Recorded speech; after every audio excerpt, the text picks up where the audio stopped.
Part 2 of my little story. It's hard for me to explain all of this. I'm emotionally spent and my will to persevere is almost destroyed, again. I will try to make this short and tell you where I am right now. The situation is very dramatic. I don't know if she is ready or I am ready to test her. I did bring it up, and she seemed receptive though, placating me. Maybe we get there, maybe not. That's ultimately her decision and she have to be in a place where she is ready for that. So, text exchange. Me, thanks for trying to understand what I'm going through. W, I do understand. Please don't think I'm some heartless person.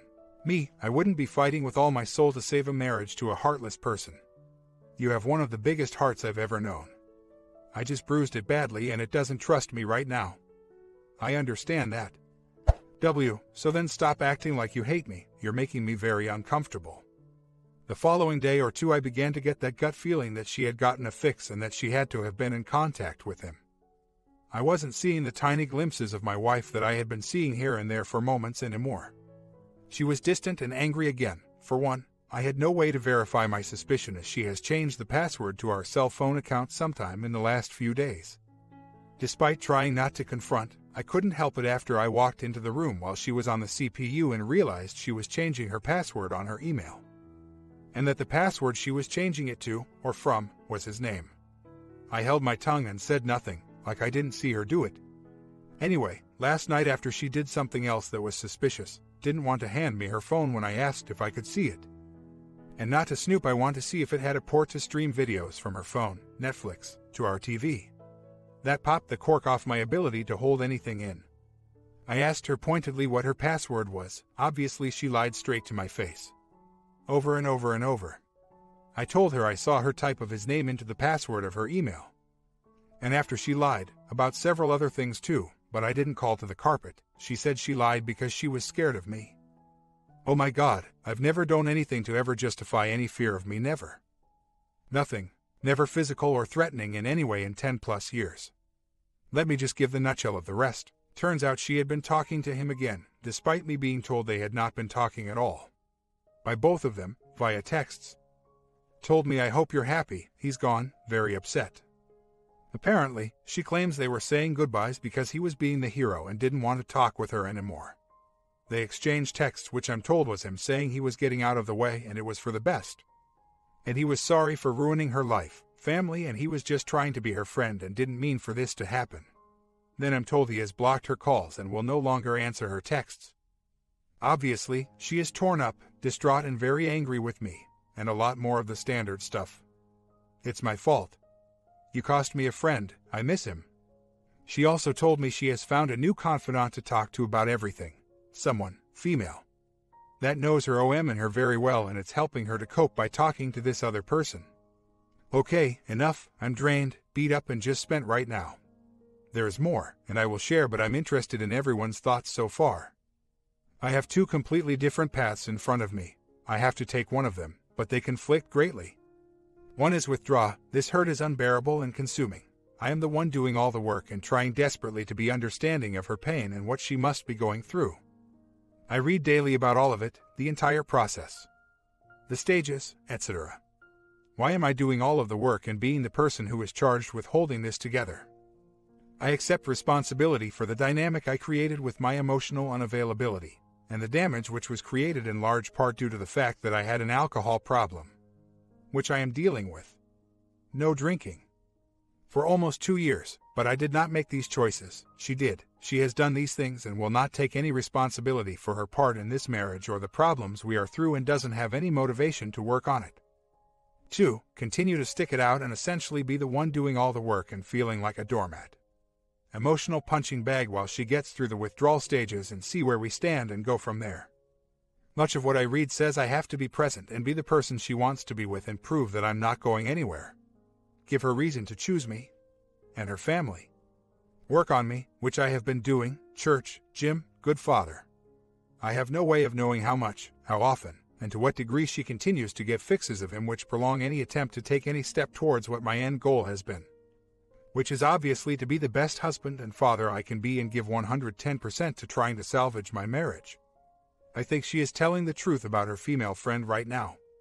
It would make some sense. I have sent emails out to all of our closest friends about the situation, my feelings, and my goals. She can no longer call them and paint this poor me picture and tell them the lies and reality that she has created in her head about what has been going on. She is seeking out a new support structure that doesn't know the whole story or my side of the story and will support her need to be the justified, poor me, victim. Furthermore, the person she is now confiding in is a former girlfriend and 10-plus-year friend of the OM. She doesn't know me. She only knows what she's told. I turned on the lights with all of our friends whom she had carefully built this very false picture with. She wants to continue what she's doing or be given justification for her actions. She's seeking approval for her decisions and will not get it from people who know the whole truth. It's the only thing that makes sense to me. She could at any point reach out to any of our friends that care about her and would be happy to talk. Support her and help her any way they could, but they all know the truth now. Suddenly she goes away from all of these people and develops a new bond with a person she had rarely spoken to for years and years. A person who happens to be friends with the OM. She told me last night that this person told her and agreed that the relationship she was having with other man isn't anything, that it's just a misunderstood friendship that she's mistaking for more. That he's just a really nice guy. I am here for help. I didn't come here for sympathy. I was making excuses. I can't help my marriage and my family if I can't help myself to realize my own faults. I need to be slapped in the face sometimes to help me realize the excuses and rationalizations I'm making to try and protect myself. This is a journey for me as well as her. I'm asking for help. That involves looking at myself as much as anything else. Plan A, full bore, not halfway, not guarded. When it comes down to it, do I need to do more digging and snooping? She has admitted the emotional affair, and I know what is going on. I've told everyone I thought she cared about. There comes a point where the more I dig, the less I love her. It destroys me to be so paranoid and be sneaking around trying to get more ammo. I'm just not this type of person. I've never been the jealous, possessive and controlling type. There comes a point when it's just emotionally damaging for me to continue this. I don't have any interest in recording her conversations and hearing them. This gotcha thing just leads to more lies and more deceit from her. None of this gathering of evidence helps me legally in regard to a potential divorce.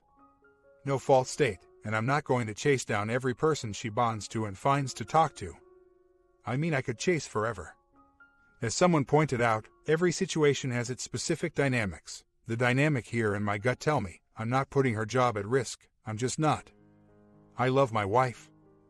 I'm just not going to do that. I would rather be without her than to hurt her like that. Is there a point when you have to decide that it's up to her? I don't feel right about that and don't want to crush her.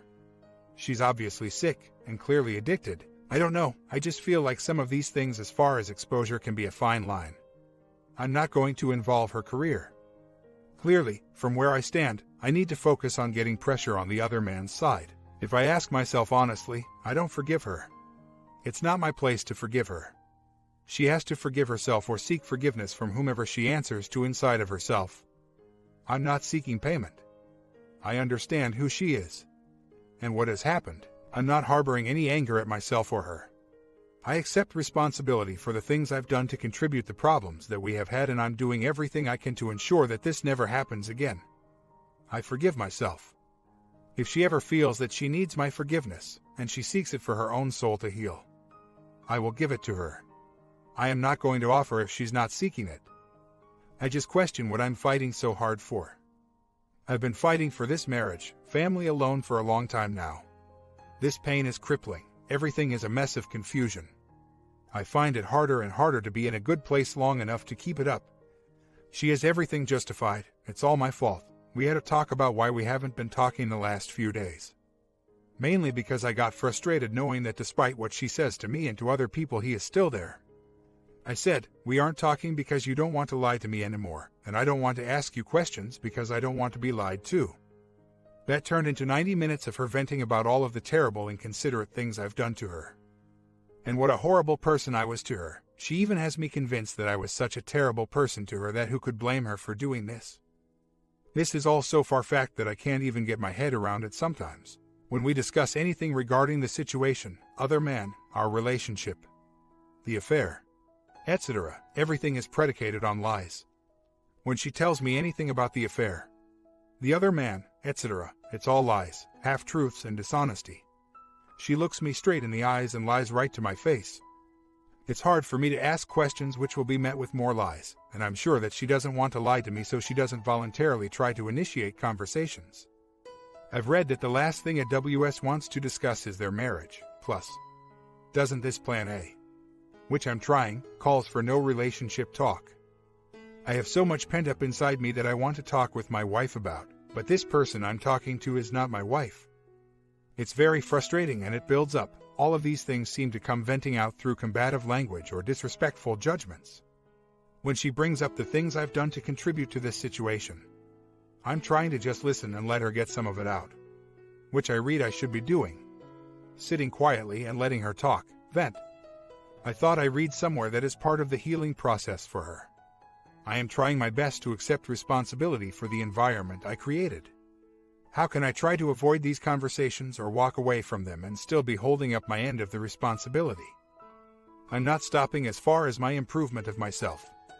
I am doing everything I can in that regard: church, gym, being a good father, friend, re-establishing relationships with family members, etc. I have zero doubt that I will walk away from this a better man. I just have trouble coping with all of this at times. The waves, roller coasters are brutal. At times I feel crazy and overwhelmed, so I come here to talk, vent, clear my head, get perspective. It's a difficult situation which is compounded by the fact that I live inside my own head, and I can't turn off my brain. I'm trying everything I can to distance myself from the emotional ties I have to the outcome of this process and wanting to solve this. I know that if I could just do my part and let the cards fall where they will and be fine with that, this would be a much easier process. It's a blessing and a curse that my brain doesn't stop. I'm trying to calm down and step back, and I do for brief periods of time. Keeping myself in that frame of mind is the challenge. I am getting better at it, but it's still a constant fight inside of me. I know, breathe. So, update. Well, for the last week or so, I've been a lot of calmer. At least in the pit of my stomach. My overwhelming urgency has subsided enough to deal with much of what is happening. So, for the last week or so, I've continued on my personal journey. I continue to go to the gym, church, etc. And continue, with less frequency, to speak to the people in my support group, including family and friends. I have begun to get some peace in my own head. During this time, I have been Plan A, actively participating in all family functions, spending 100% of my time at home, being calm and helpful with everything, watching my tones, etc. She has been less angry, and slightly less distant, though we haven't had any conversations about the state of affairs. While I still get the feeling, other man is still in the background, I have had no evidence that they are talking, so. Then today, I hit redial on my home phone to find out the last number she dialed, last 24 hours. Was him. I drew a clear line in the sand a few weeks ago that I would not tolerate her disrespecting our marriage by contacting him. For me, the consequence of her crossing that line, which unfortunately I expected, was mass exposure. As I mentioned earlier in the thread, I had exposed the affair to a very select group of our closest friends. They have tried to speak with her and are available to support her regardless of what decisions she chooses to make. She has withdrawn from them, saying I put her in a shameful position with them and she's uncomfortable. And she has surrounded herself with a different group of friends, whom she says know nothing about the affair, etc. Well, this morning I was all set to blast a much larger radius with the exposure letter. Facebook friends, his family, co-workers, etc. She had crossed the line in the sand. I spoke with her via phone and told her I knew she had crossed that line and I would not be disrespected. I can't be expected to live like this. I hadn't followed through yet when we spoke again. She told me she thought about what I said and that I was smothering her and maybe we should separate. She needed space and doesn't know what to do. She says she just wants to be happy and she's tired of faking it. She understands I am not going anywhere and that if she needs space she has my blessing to take it anywhere she wants, but I am not giving her that space. She is taking it somewhere else. She's upset that I refuse to make it easy on her. She doesn't want to go to her parents' house and doesn't have a friend to stay with. She also doesn't want to move my son but doesn't want to be away from him by leaving him with me. So, I suggested that she go and visit my sister for a few days out of state. She and my sister are very good, very close friends, and my sister is very impartial as far as the situation, right now. It seems that is what is about to happen. I have my finger on the trigger of this extended exposure letter and don't know if I should send it to the list of people I mentioned or I should just let the cards fall where they may. I do not want to hurt her. I never wanted to hurt her. That's the last thing I want. I don't want vengeance, retribution, and I don't want her to choose to work on the marriage because she is being influenced or coerced by the opinions of other people. That's the exact reason I choose to only inform a very small group of our closest friends initially. I had hoped that would be enough and it would help snap her out of this fog long enough to see what was really happening. When I mentioned a larger group to expose the affair to, primarily I was talking about his family and friends. More to the point, the Facebook friends they have in common. I'm not sure exactly how many they share, but I noticed that the other man's mother and at least one of his brothers were on my wife's friend list. Since I have never gone there much and both my W and the other man are very active on that site. Plus the other man was a longtime friend and has run in the same circles as myself and my W. I think they may have a rather large group of shared Facebook friends. Here's some fun to add. I sent the exposure letter to a wider range of people including the other man's family. He's obviously livid that they found out. He went as far as to call my W and say he will X me. She called me crying about these threats and her fear for my safety because he is a trained guy. She asked me to stop. I told her in no uncertain terms, I will not stop, period. This is my family. I am not backing down. I did not do this, and she is the only person who has the power to make this stop. She said that she wanted to talk when I got home, from what I could gather from her tone of voice. It was to restate her wish for the marriage to end. She called me an hour later after talking to other man again and said she overreacted. I asked again, did he or did he not threaten my life? She backtracked and said, he was just mad. He calmed down and said he wasn't going to do anything. She had told me during the initial conversation that he was in town. After the second conversation, she said he wasn't. That ended up as a fairly heated exchange as I still have no idea if she is telling me the truth about anything. I told her that this wasn't lying and hiding things from me about her affair. These lies could put me and my family in danger. This person is threatening my life. Further backtracking, he's not threatening you. I get home last night expecting a talk. Nothing, no talks, nothing. I waited and even brought it up. She just said, there's nothing to worry about. I told you, she didn't seem to want to talk about it at all. Pushing the conversation didn't seem to be the right thing to do as she didn't want to talk, and I could tell the person I would be pushing into this conversation would not be my wife. I would be in another no-win, no progress talk with the evil twin. I didn't get to finish sending the wider exposure, just got it out to the other man's mother and brother. And two more of my wife's closer friends that she keeps away from me.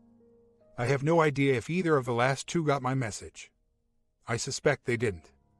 I didn't have time to finish sending. My efforts were interrupted by threats which my wife now says didn't happen. Yes, I have work to finish, admittedly. Uneasy about this completely unstable person threatened retaliation which my wife would not corroborate to the authorities, and fighting off thoughts of, is this really worth it? Am I really fighting this hard for a woman who does not love me and has shown zero fight for her family and marriage? She has buried herself so deep down in all this bull's pit. I wonder if my wife is in there anywhere. I have seen flashes of her during this process, which gives my hope, but I just don't know. Got this email from other man just now. Your wife and I are friends. We will always be friends, accept it. She has told me she no longer wants to be married to you. It doesn't matter if she has contact with me or not. Your marriage is over. You need to accept that too. For you to say we are having an affair so you can mask the fact that you were a bad husband for most of your marriage is pretty small of you. Yes. I have feelings for your wife, and yes, she is my best friend. For you to lie and say I am sleeping with your wife, which in turn makes it a true affair. To my family I might add, I have never slept with your wife, so in turn I have never had a physical affair. If you want to twist it and make it an emotional affair, so be it. You are hurting your family more by trying to resolve something you will not be able to fix. Keep mentally abusing your wife so she just sticks around out of fear. And it will just turn out all bad for you. You have a chance to do the right thing and accept your marriage is over. Be the father you need to be and never lose sight that he is yours and always will be. Just because your marriage is over doesn't mean you will lose everything, just your wife.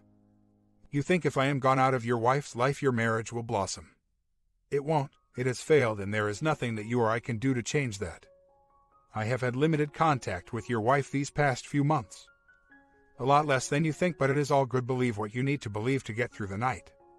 I am confident with me out of her life it will make your situation a lot worse than it is. If you want me completely out of her life, you write me back and say it. It won't matter what your wife wants, I will leave her alone, but I am telling you right now it will be temporary until you get divorce papers served to you. Then I will continue our friendship, no matter if there are more feelings than friendship or not. You can use me as the reason your marriage failed all you want, but you and I both know it was your attempt at being a husband that did that. Soon you will see the truth because you can't blame me anymore. Then a stressful couple of days after the last message I posted, I got another email from other man, stating, again, that he would stay away. Until, he also stated that I would find out that it wasn't him that was doing this. As far as the restraining order, there was more than one point that I thought that was exactly what I was going to do.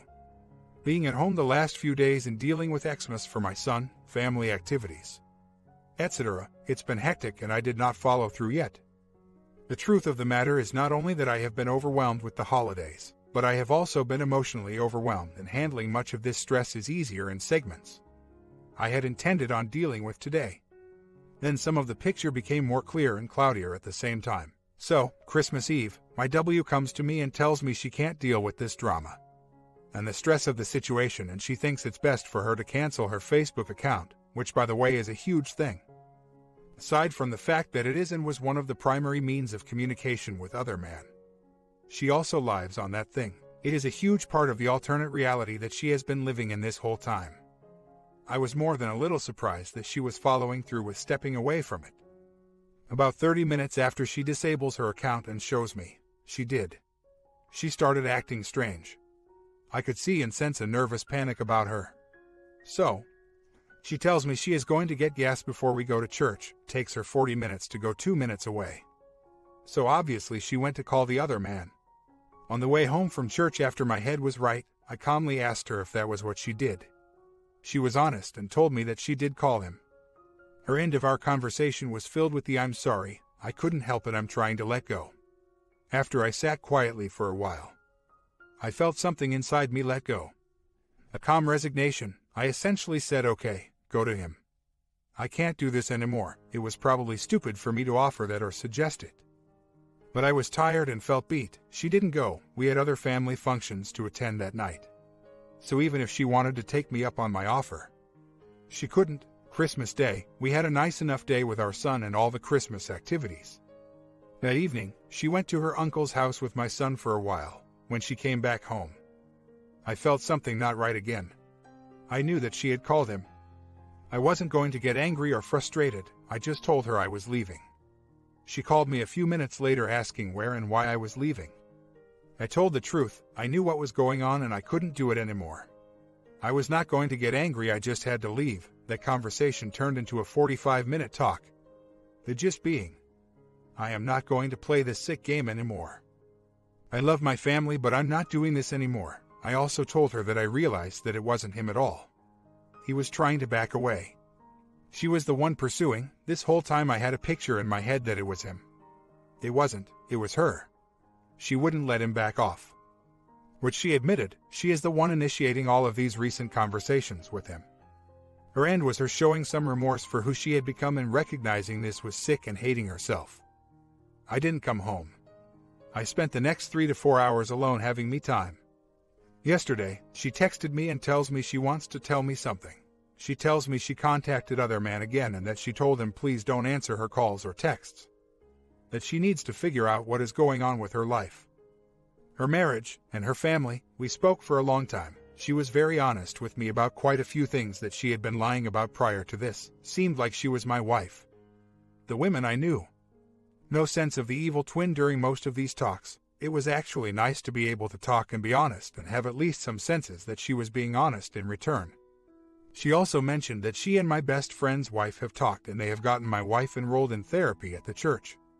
It's a marriage-related therapy group. She also started taking prescribed antidepressants in the last 3 to 4 days.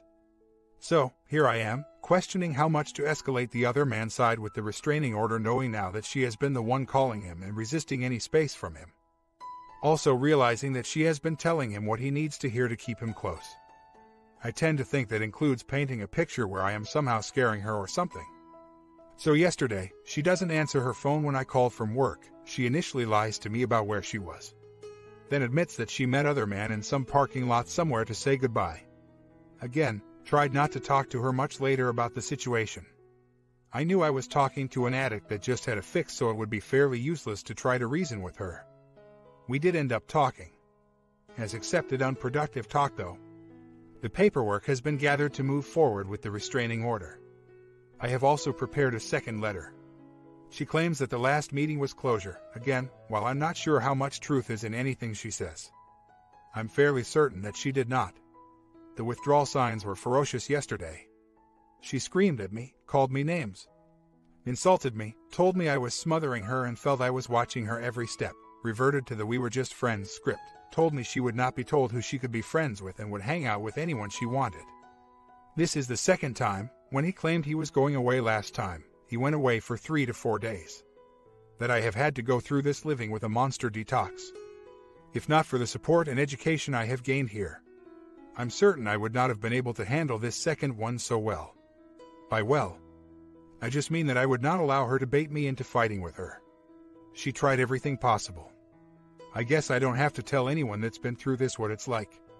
Amazing would be a huge understatement. My wife is quiet, kind, and the least aggressive person I've ever met in my life.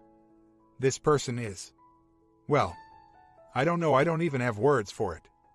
New Year's Eve, she contacted him again. She simply cannot control herself and is convinced it's because she does not want to. After I asked her how she could possibly have so little respect for her husband, her marriage, and our home by contacting him again just 3 days after swearing that was the end of their contact. Again, and that she would not call or contact him, her response was, "What do you want me to do?" I said, "Stop committing adultery, stop hurting me, stop calling him." Her response, "That's not going to happen." I really thought that the extent I had done the exposure was enough to be effective. It worked a little, no doubt, but things have effectively regressed back to square one. While this is a dangerous situation for many reasons, I am going to be forced to push the envelope. I have been planning through this whole situation with only brief moments of frustration and conflict with her. Mostly I have been solid and supportive. All things considered, I have been working on me nonstop, taking better care to look good, go to the gym, church. She's noticing. She has said, "You look skinny," which at the time she made it sound derogatory, but I didn't take it wrong. A week later she says, "You really are getting thinner, you look good." Last night she says, "You look bigger." I said I thought I looked skinnier. No, I mean more muscular. Anyway, because Plan B is inevitable and I will be putting a date to it very soon. Question is, can someone actually do that effectively while living under the same roof? Because I've been legally advised under no circumstance to leave our home, moving out for space is not possible. Because we own the home together and have a small child, I can't kick her out and she will not leave voluntarily. How would that work? My comment. Part 3 coming today as well. Like I told you guys, this story has a slow start but good ending. You will see the reversal soon. So sub and bell and see you in part 3.